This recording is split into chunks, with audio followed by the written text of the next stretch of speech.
Far from African territory, in the midst of the Amazon jungle, we discover the sloth.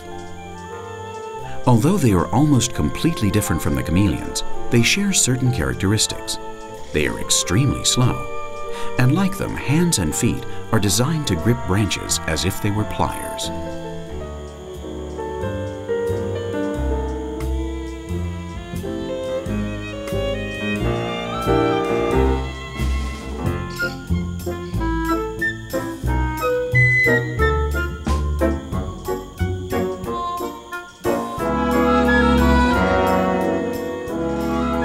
This animal may be the most adept of mammals at the fine art of camouflage.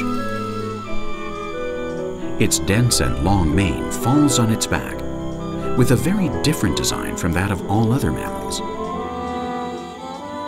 Their hair has special scales, which provides a haven for two types of blue-green algae. These algae provide the sloth with a greenish tone, which enables it to go unnoticed while it lazily grabs onto a branch and slowly eats leaves.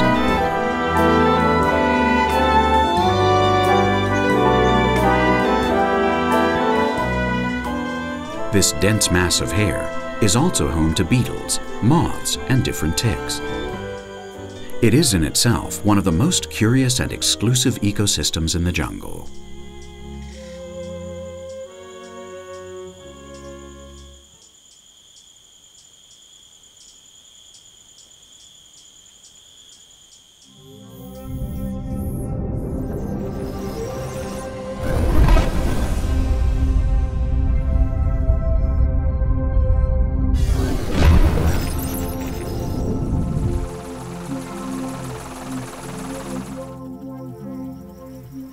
These doe are the offspring of the European deer.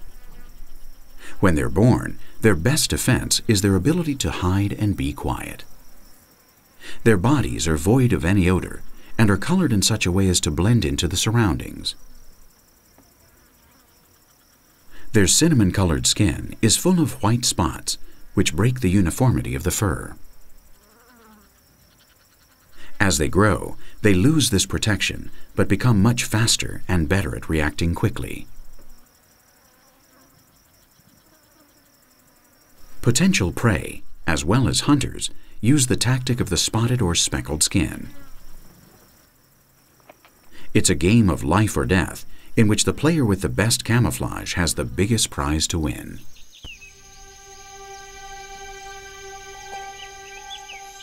The most magnificent hunter of the Indian forests is the tiger, and its preferred prey is the cheetah, a medium-sized deer with a fur that displays mimetic designs. This herbivore is quite common to the jungles and forests of India. The large white spots that speckle its body break the contours of its silhouette against the chiaroscuros of wooded regions, where the light shines between the leaves to yield shimmering spots all around. Cheetah populations can become very large if not controlled adequately. The tiger is a natural limiter of these populations because of the frequent presence of the dotted deer in the tiger's regular diet. The tiger is a solitary predator that uses the design of its skin to hide and stealthily approach its potential prey, sheltered by the shadows of the forests or the cane thickets. Its striped skin plays along with the chromatic pattern of the jungle, in such a way that the tiger can move unnoticed as it prepares an ambush through the dense vegetation. Indeed, the tiger possesses an admirable suit designed to hunt.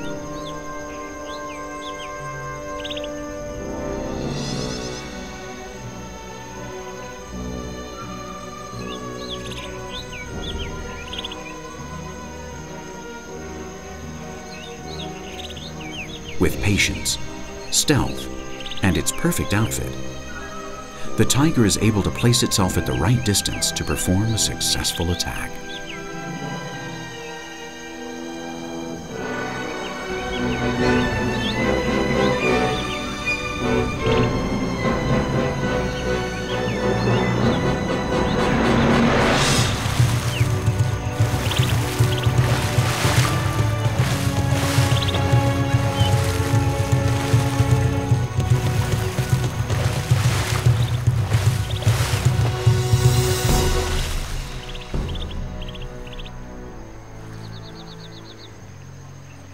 However, in the kingdom of the tiger, there is an animal, besides the elephant, that is not on its menu.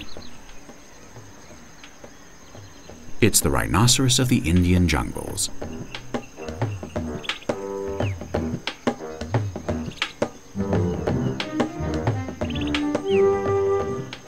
Rhinoceros means horn nose, and in its case we find another interesting use of the skin for a clearly defensive task. It is the horn of the rhinoceros itself. It consists of an extremely hard aggregate of fibers that are comparable to hair. Those fibers are compressed and grow on top of the snout, yielding as a result a sharp and hard horn that daunts any enemy.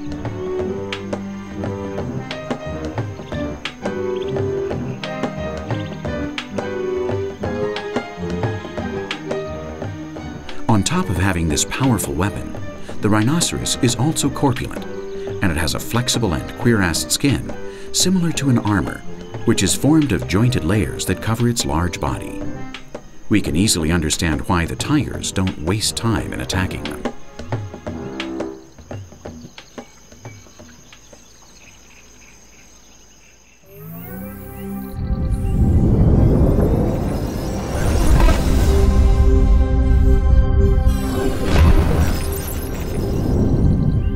Yet, if we want a completely authentic cuirass or body armor, we have to turn our sights on the armadillos found on the plains of Venezuela and in large parts of the American continent.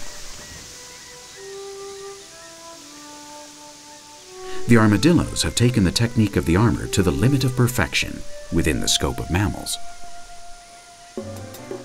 Hard, bony layers emerge from its epidermis, covered with a stratum of calloused skin. The head, the flanks, and the tail are covered with this armor threaded by the animal's elastic skin.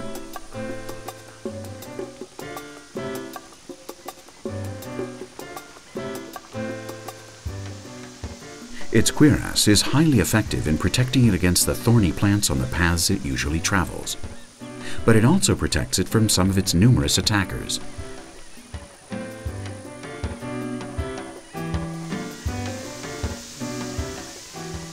The armadillo's fast trot through the vegetation of the plains allows it to effectively move away from perils and to fearlessly penetrate the most dense and tangled places in search of food.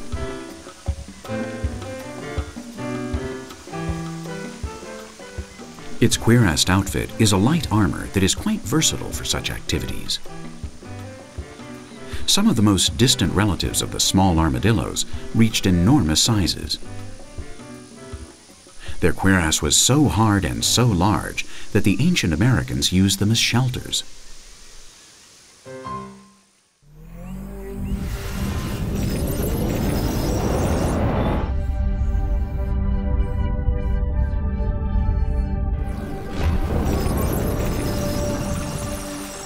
But skin is capable of becoming more manageable and peculiar armor.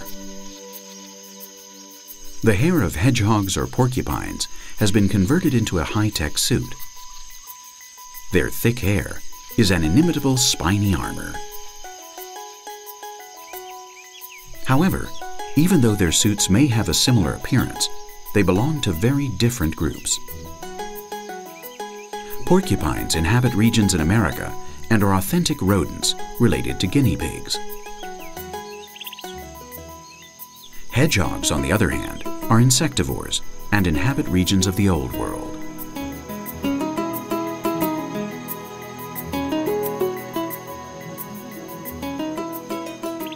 An adult common European hedgehog has about 5,000 spines in all its body, which become erect thanks to a special musculature, separated from the rest through a layer of adipose tissue. This special muscle, exclusive to hedgehogs, works like a sphincter that encloses the animal in a spiny sac with quills that always point outwards. To alleviate the weight of the hedgehog's weaponry, the spines are not solid. Instead, they have various air chambers inside, separated by layers that give to them a great deal of firmness. To be born with such a skin could be very painful for Mama Hedgehog. However, the offspring, besides being blind, are born basically naked, and have only a few rows of small spines, white and soft, that begin to harden up a few days after their birth. Despite their strength, the bristles of the wild boar have nothing to do with the spines of the hedgehog. The wild boar has dense and thick hair that allows it to penetrate the densest vegetation without suffering wounds or scratches. In addition, the skin on its flanks has hardened considerably to form a formidable cuirass that protects it against the attempts of rivals and predators. Nevertheless, such thick hair requires continuous maintenance.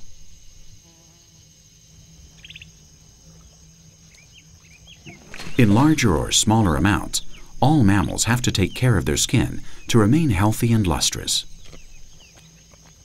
The wild boar solves this hygienic necessity with its usual mud baths that serve to take off its parasites as well as to freshen up during the stifling months.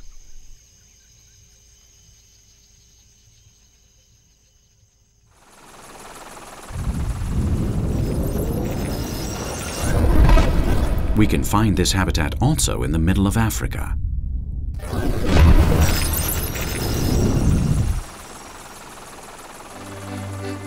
The thick and wrinkled skin of elephants needs special care. Their enormous bodies wear the largest sizes, with simple designs that proudly illustrate the slogan that a famous fashion expert once said, "Wrinkles are beautiful." The elephant's skin is very thick, but at the same time very delicate, and needs to be protected against the sun and parasites. The enormous volume of its body complicates the maintenance of the dermis, which is usually attacked by unpleasant guests. That's why elephants spend long hours giving themselves mud baths, so that the mud remains on their skin to protect them against the sun and the insects. When it isn't possible to bathe with water or mud, they use their trunks as shower heads to spread sand on their whole body, so that the dust aids them in the elimination of the annoying parasites. This activity is very typical for African pachyderms.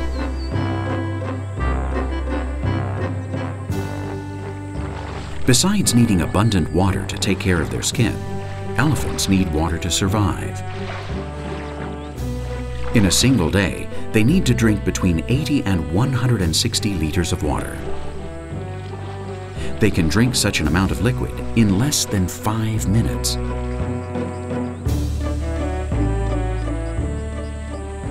After having freshened their throats, these Indian elephants will commit themselves to the care of their skin, which takes time and effort. At the same time, these moments become the most wonderful ones on their journey, when the entire pack dives and plays joyfully in the rivers or wetlands close to the jungle. But the skin and its derivatives also have an important social role.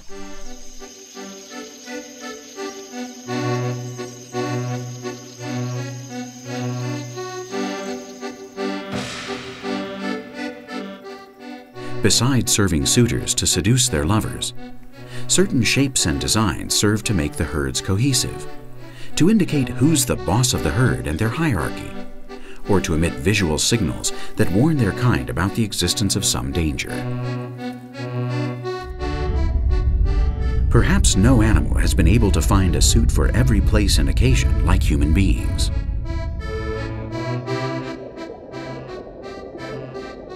The British say that there's never bad weather, but that you're simply not wearing the appropriate dress.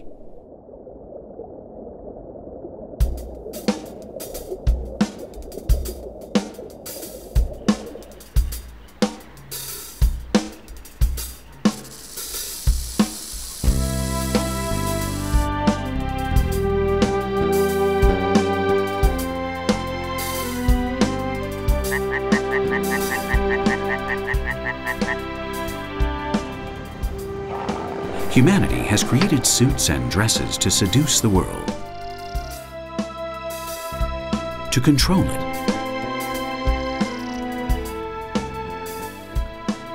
to enjoy it.